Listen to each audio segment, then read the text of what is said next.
Bands, flags, fire trucks, that's what you expect to see at a 4th of July parade. But what about a giant joint? A 10-foot blunt took center stage at this parade. A pro-pot group tells us they were backed by popular demand, but not everyone is a fan. Our Melanie Michael joining us live from the parade route in Temple Terrace. So Mel, it's not something people are going to see every day here. Certainly not, Josh. Good evening to you. And that's really the idea by this group. They wanted to start a conversation, but ultimately it ended up sparking controversy. There's no doubt about it. This is one big blunt, and it seems to be fanning the flames of controversy. Those who are pro-pot tell us they don't want drama. They want discussion. It is supposed to be a conversation piece. You know, if someone asks you what is that, you get the opportunity to really, educate them. Chris Kano welcomes the marijuana mission. In fact, he's leading it.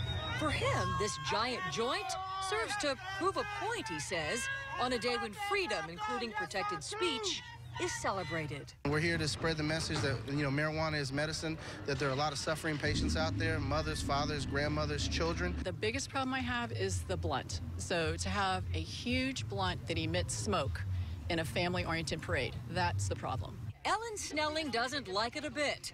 This mother of 3 who lives in Temple Terrace is a local anti-drug activist. She protested this presence of pot last year with the Chamber of Commerce. I have to say, I actually was shocked, and I don't get shocked very easily, but I really felt like after last year, because the Temple Terrace Chamber got so many complaints, not just from me, from a lot of different people, I didn't think they would bring them back.